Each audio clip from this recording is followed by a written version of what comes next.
Assalamualaikum warahmatullahi wabarakatuh. Alhamdulillahirabbil alamin. Asyhadu an la ilaha illallah wa asyhadu anna Muhammadan abduhu wa rasuluhu. La nabiyya wa la rasula ba'da. Allahumma shalli ala Muhammad wa ala alihi wa ashabihi wa man tabi'ahum bi ihsanin ila yaumil amma ba'du. Bagi semua santri-santri, semoga semuanya sehat ya. Semuanya sehat, selalu diberikan kesehatan, bisa beraktivitas dengan seperti biasa, belajar dengan semangat. Yuk kita belajar. Untuk kesempatan pagi hari ini kita belajar Penjaskes materi tentang perkembangan tubuh remaja. Ya, tapi sebelumnya silahkan nanti bisa menyiapkan buku catatannya. Kalau ada hal yang penting silahkan ditulis ya. Selanjutnya langsung saja kita masuk ke pertama.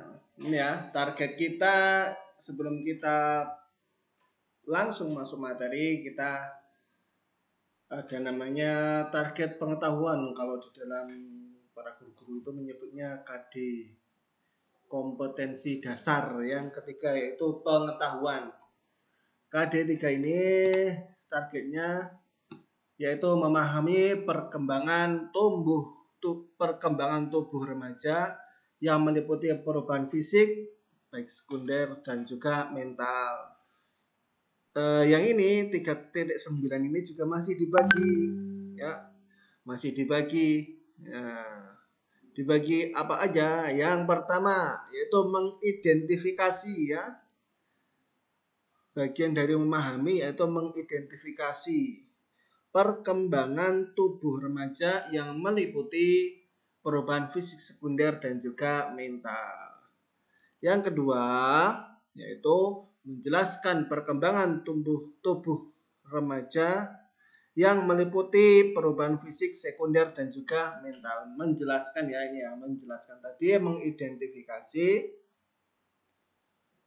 menjelaskan. Yang kedua, next yang ketiga adalah menjelaskan cara menganalisis perkembangan tubuh remaja. Udah ya, mengidentifikasi, menentukan ini perbedaan ini dan itu, kemudian menjelaskannya, kemudian menjelaskan perkembangan, kemudian cara menganalisis ya, cara menganalisis. Selanjutnya yang ketiga adalah KI atau kompetensi inti. Keempat yaitu keterampilan. Kalau biasanya ketika di dalam materi-materi yang bisa kita praktekkan itu apa? Kalau biasanya yang biasa kita praktekkan sepak bola, voli, basket. Kalau di sini khusus untuk perkembangan tubuh remaja ini, yang pertama poin besarnya adalah memaparkan ya, memaparkan perkembangan tubuh remaja yang meliputi perubahan fisik dan juga mental. Terdiri dari dua. Yang pertama, memaparkan perkembangan tubuh remaja yang meliputi perubahan fisik dan juga sekunder. Yang kedua adalah mendiskusikan. Nanti insya Allah bisa diskusi ya dengan teman ataupun juga dengan orang tua. Kalau di rumah biasanya dengan orang tua. Next, lanjut saja. Nah itu ya sebagai yang semoga nanti kita bisa mencapainya semuanya ya, sebagai standar kita nanti kita bisa mencapainya semua. Langsung aja, materi apa aja sih yang akan kita pelajari pada kesempatan pagi hari ini. Pada kesempatan kali ini tentang perkembangan tubuh remaja.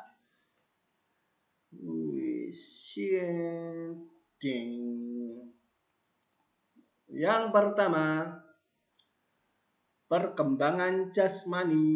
Nah, jasmani itu yang kelihatan ya. Ya, bentuk fisiknya lah. Kemudian yang kedua, pertumbuhan, perkembangan, kebutuhan, serta faktor-faktor yang mempengaruhi anak usia sekolah. Nah, nanti kita juga akan bahas tentang pertumbuhan, perkembangan, kebutuhan. Gimana sih pertumbuhannya untuk anak usia sekolah, perkembangannya harus gimana, kebutuhannya apa aja, kemudian serta faktor-faktor yang mempengaruhi ya, serta faktor-faktor yang mempengaruhi. Selanjutnya, ciri-ciri anak sehat dan tanda-tanda gangguan kesehatan. Di bab ini kita juga nanti belajar mengetahui ciri-ciri anak yang sehat dan juga tanda-tanda gangguan kesehatan. Yang keempat, bagaimana kita nanti akan memanfaatkan waktu luang untuk kesehatan, ya. Memaksimalkan waktu luang untuk kesehatan. Yang kelima adalah pola-pola hidup sehat. Meskipun kemarin kita sudah membahasnya ya, sedikit pola hidup sehat, menjaga daya tahan tubuh. Next, lanjut saja kita langsung ke yang pertama, perkembangan jasmani. Ya, perkembangan jasmani. Lanjut tentang faktor-faktor yang mempengaruhi pertumbuhan. Tentang faktor-faktor yang mempengaruhi pertumbuhan. Nah, lanjut yang pertama, faktor keturunan, ya. Tentang faktor keturunan. Faktor keturunan ini biasanya bisa kita lihat ya. Santri bisa melihat biasanya orang yang mohon maaf dia gemuk, biasanya anaknya gemuk, atau mungkin keturunan langsung, baik langsung maupun juga tidak langsung. Nah, ini kita tidak bisa ikut campur atau mengendalikannya. Misalnya keturunan bukan mengendalikannya ya. Apa ya maksudnya ya? Dengan faktor keturunan, biasanya kalau orang besar gemuk biasanya juga ada kecenderungan untuk gemuk. Kalau orang tuanya tinggi, ada kecenderungan juga anaknya juga tinggi. Begitu juga ketika pandai, orang tuanya pandai biasanya turun, meskipun tidak semuanya ya. Wah, di sini hujan. Allahumma sayyiban nafi'an. Ya.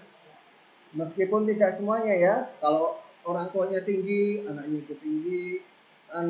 Orang tuanya besar, ikut besar. Orang tuanya pandai, juga ikut pandai. Itu sebagian besar ya. Sebagian besar mengikuti orang tuanya ataupun juga garis keturunannya. Yang biasanya kelihatan adalah ketika diabetes. Nah, itu juga keturunannya juga ikut, biasanya punya bibit untuk diabetes. Meskipun walaupun menurut hukum keturunan atau genetika tidak selalu demikian. Jadi enggak semuanya ya. Tidak semuanya yang orang tuanya gemuk, anaknya ikut gemuk. Orang tuanya kurus, orang tuanya ikut kurus. Orang tuanya tinggi, anaknya ikut tinggi. Belum tentu semuanya. Kemudian yang kedua, apa faktor yang mempengaruhi adalah bawaan. Faktor bawaan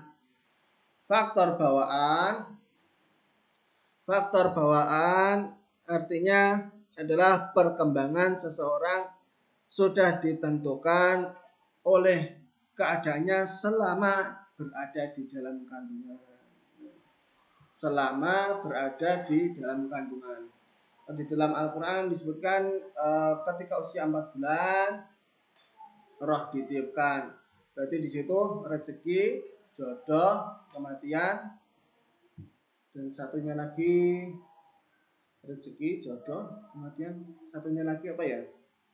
Nah, juga sudah ditentukan di situ. Nah, Tapi terkhusus untuk materi tentang kesehatan,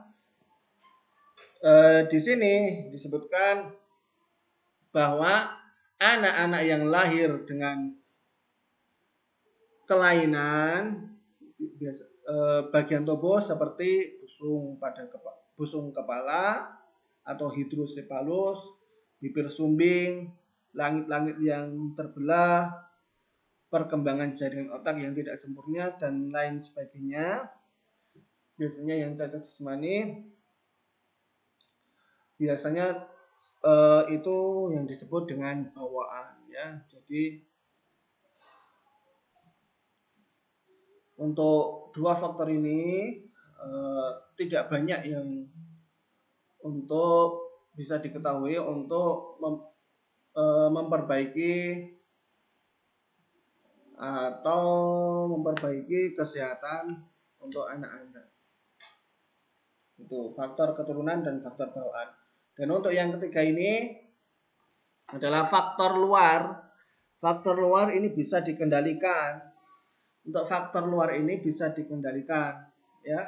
Jadi manusia atau kita bisa mengendalikan faktor luar ini supaya pertumbuhan jasmani itu bisa berjalan dengan baik.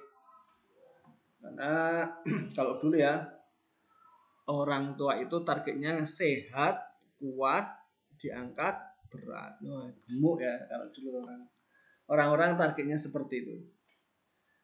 Yaitu sehat, anaknya sehat, kuat, pertumbuhannya kuat dan juga gemuk untuk menandakan bahwa enak hidupnya ya, biasanya seperti itu. Next, selanjutnya ya. Selanjutnya faktor luar ini tadi kan ada faktor luar ini bisa kita kendalikan ya, bisa kita kendalikan. Yang pertama adalah keadaan gizi. Maaf ya, ini kurang besar tulisannya. Tentang gizi. Nah, kualitas gizi sejak di dalam kandungan dan pada masa pertumbuhan itu besar pengaruhnya untuk pertumbuhan dan perkembangan. Maksudnya tumbuh itu fisiknya, kalau perkembangan itu jaringan yang di dalam tubuh ya. Pertumbuhan dan juga perkembangan, baik perkembangan otaknya maupun juga pengetahuannya tumbuh dan berkembang. Ya, untuk kualitas gizi, para ahli berpendapat bahwa kekurangan protein atau zat putih telur pada waktu anak-anak dapat mengakibatkan pertumbuhan kecerdasan. Nah, mungkin yang dimaksud adalah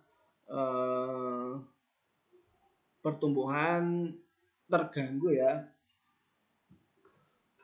Terganggu pertumbuhan untuk kecerdasan ketika anak itu kekurangan protein atau zat putih telur.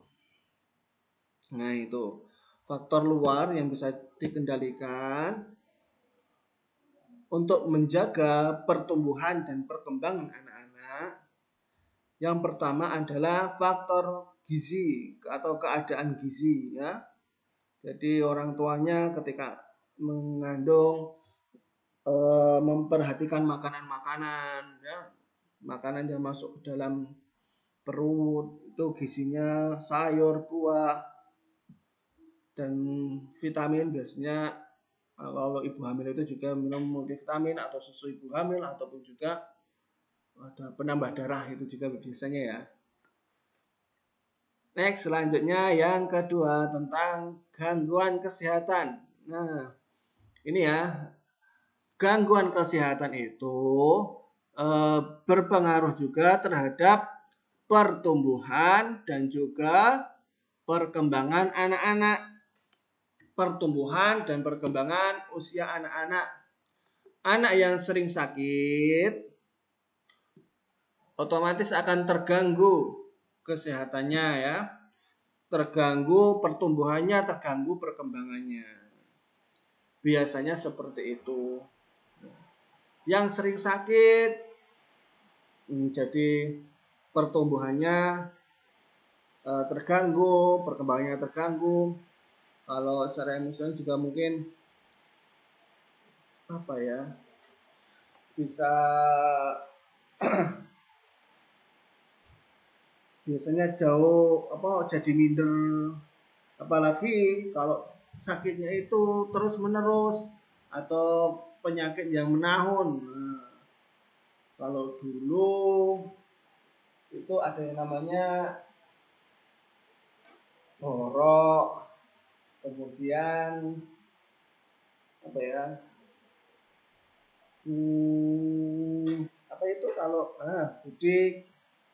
Nah, kalau sering seperti itu kan jadi ketika belajar, masa-masanya untuk belajar jadi kurang, masa-masa anak untuk bermain jadi berkurang, padahal yang namanya anak-anak itu adalah usianya adalah usia bermain, ya, usia bermain. Jadi tidak bisa dipaksakan harus belajar, harus begini, harus begitu. Tetapi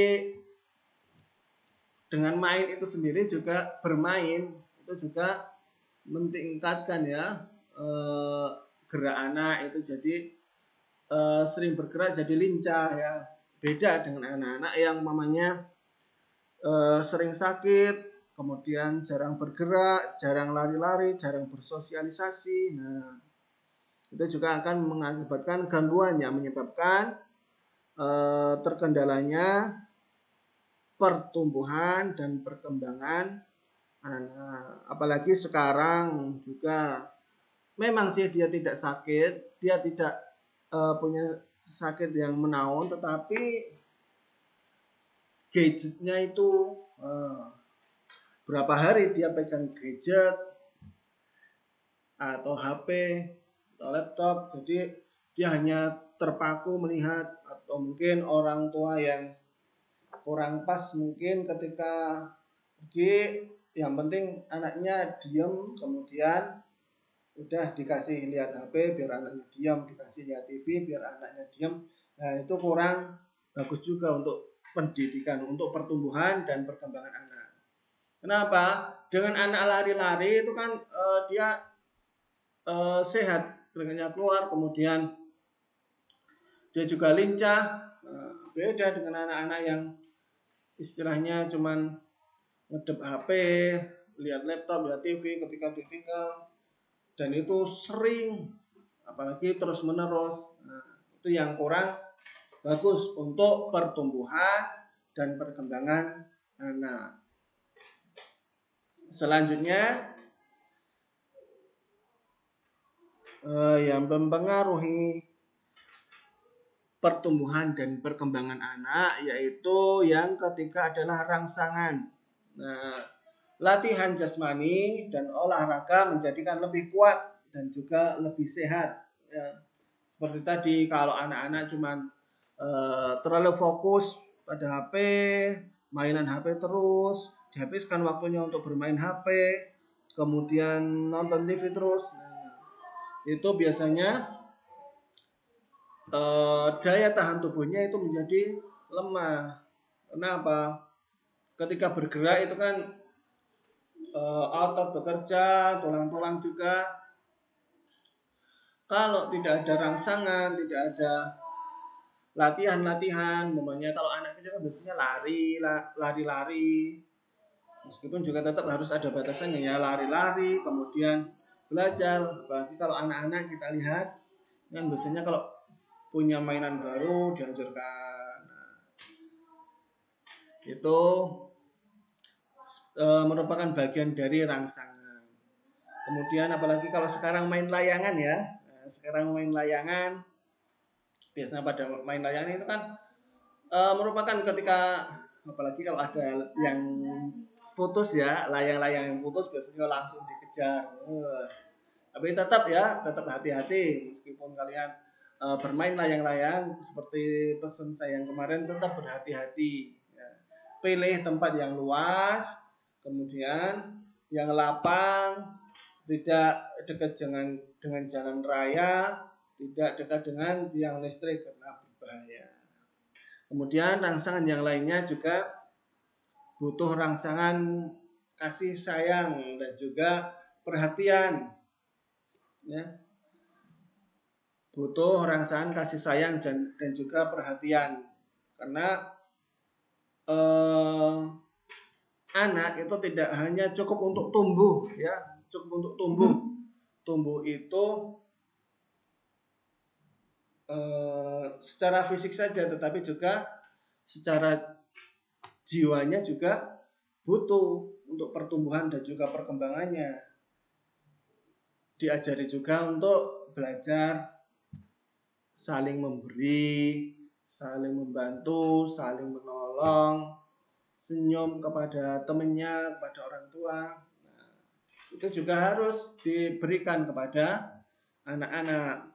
Kalau kita sebagai umat Islam, ya, mendengarkan murotal, belajar mengaji, nah itu tetap harus. Itu juga merupakan bagian dari rangsangan agar kita nantinya pertumbuhan dan perkembangan diri anak-anak itu juga bisa berjalan dengan baik, normal, ya, tidak terganggu. Nah, itu tadi yang saya sampaikan pada kesempatan kali ini. Tadi ada 3 faktor, ya. Yang pertama, faktor keturunan yang mempengaruhi perkembangan dan pertumbuhan anak, yaitu yang pertama adalah faktor keturunan. Kemudian yang kedua adalah faktor bawaan, dan yang ketiga adalah faktor luar. Nah, itu saja yang saya sampaikan pada kesempatan kali ini. Nanti kalau ada pertanyaan silahkan disampaikan di e-learning, ya. Silahkan ditulis di e-learning. Insya Allah nanti kita jawab, insya Allah kalau bisa. Nah, insya Allah kita bertemu pada kesempatan selanjutnya. Dari saya, apabila banyak kesalahan, banyak kekurangan, mohon maaf, ya, semuanya, ya. Kita tutup dengan doa, dengan hamdalah dan doa kafaratul majlis bersama-sama. Alhamdulillahirabbil alamin. Subhanakallahumma wa bihamdika asyhadu an la ilaha illa anta astaghfiruka wa atubu ilaik. Assalamualaikum warahmatullahi wabarakatuh.